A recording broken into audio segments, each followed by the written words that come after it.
Hello বন্ধুরা, কেমন আছো তোমরা সবাই? আশা করছি সবাই খুব ভালো আছো, সুস্থ আছো, আর আমিও খুব ভালো আছি। তো আবারও একটি নতুন ব্লগে তোমাদের সবাইকে জানাই অনেক অনেক ওয়েলকাম, আর ছোটদের জানাই অনেক ভালোবাসা। তো আজকে ছিল দিনটা সোমবার, আর অন্যদিন তো আমি 5:30 নাগাদ ঘুম থেকে উঠে পড়ি, কিন্তু আজকে না, আমার ঘুম থেকে উঠতে দেরি হয়ে গেছে। সেই জন্য কি করেছি, ফার্স্টেই আমি চলে এসেছি রান্নাঘরে। এসে দেখো ভাতটা বসিয়ে দিয়েছি, আর ওদিকে সবজি কেটে নিয়েছি। সবজির মধ্যে আছে হচ্ছে কাঁচা কুমড়ো আর আলু দিয়ে ডালের বড়ি দিয়ে একটা নিরামিষ করব, আর কিছু একটা ভাজা আছে, সেগুলো পরে কাটবো।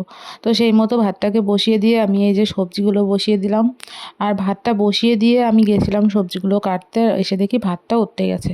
তো এখন এই যে তেলের মধ্যে একটুখানি জিরে ফোড়ন দিয়ে, তারপরে ওই যে কি বলে তোমার কুমড়ো আর আলুটাকে দিয়ে ভালো করে ভেজে নিয়ে লবণ হলুদ দিয়ে ভাজলাম, ভেজে ঝোল দিয়ে দিয়েছিলাম।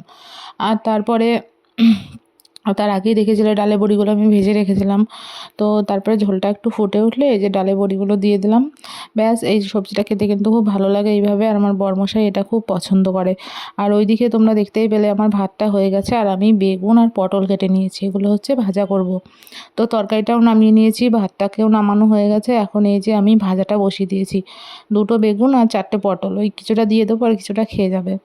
তো তারপরে সমস্ত রান্নাবান্না করে নিয়ে এখন একটু নিশ্চিন্ত হলাম যে টাইমের মধ্যে সমস্ত কিছু গোছানো হয়ে গেছে। তো এখন এই যে টিফিন বক্সে খাবারগুলো দিয়ে দিয়েছি, দিয়ে এখন নিয়ে চলে যাব ওই ঘরে বাসি কাজ সারতে। তো এই ঘরে যেহেতু আজকে কোনো কাজই আমি কমপ্লিট করে যাইনি, তো এসেই ঘরটাকে প্রথমে ঝাড় দিয়ে নিচ্ছি। আর এই যে পাতা টাতাগুলো সমস্ত, যে কিছুদিন ধরে তো বৃষ্টি, একটু হাওয়া হচ্ছে, কোথা থেকে চলে এসছে কি জানি, কলার খোসা, তো সেইগুলোকে প্রথমে ঝাড় দিয়ে নিলাম। আর ঝাড় দিয়ে সিঁড়িটার এখানে আর ঝাড় দেবো না, কারণ ওখানে ভেজা, বাটনটাই নষ্ট হয়ে যাবে, সেই জন্য ওখানটায় একবারে জল দিয়ে মুছে দেবো। তো বাইরে সমস্ত কাজ করে এখন চলে এসেছিলাম ঘরে। আজকে বললাম না, আগে রান্নাঘরে গেছি। অন্যদিন তো তোমরা দেখেইছো আমি আগে হচ্ছে ঘর টর ঝাড় দিই, বিছানা তুলি, তারপরে হচ্ছে রান্নাঘরে যাই। তো আজকে যেহেতু অনেকটা দেরি হয়েছিল, সেই জন্য আজকে আর এই সমস্ত কিছুই আমি করিনি। তো একবারে রান্নাবান্না করে এসে তারপরে একদম নিলিবিলিতে এখন বিছানা বাড়ি গুছিয়ে নিচ্ছি।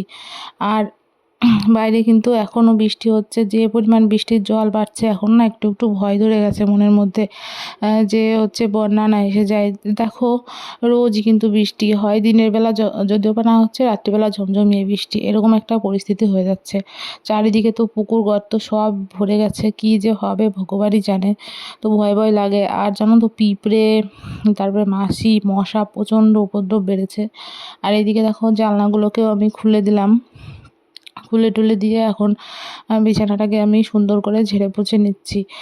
আর তারপরে যাব ব্রাশ করতে। ব্রাশ করে তারপরে বাদবাকি কাজগুলো হচ্ছে আমার শাশুড়ি মা, মানে শাশুড়ি মা রান্নাবান্না করে নিয়েছিল, তো আমি ব্রাশ করে ছেলেকে এনে খাইয়ে দিয়ে ছেলেকে সামলাচ্ছিলাম, আর ওইদিকে উনি সমস্ত রান্নাবান্না করছিল।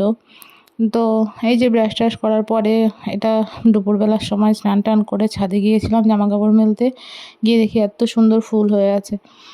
তো তারপরে এসে পুজো দিয়ে, যেহেতু সোমবার ছিল সেজন্য একটু শিবের মাথায় জল দিয়েছিলাম। তারপরে গিয়েছিলাম খেতে। ওখানে সকালের বেগুন আর পটল ভাজাটা ছিল, আর এখানে একটা পাঁচমিশালি সবজি হয়েছিল, আর হচ্ছে আলু দিয়ে কচুরগাঁটি দিয়ে তরকারি হয়েছিল।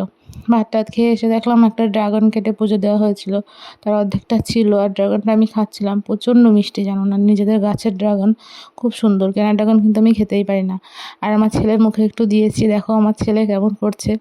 তো আজকের ব্লগটা আমি এটুকুই রাখছি, বেশি বড় করছি না। তোমাদের কেমন লাগলো অবশ্যই কমেন্ট করে জানিও। আর সবাই খুব ভালো থেকো, সাবধানে থেকো, বাই।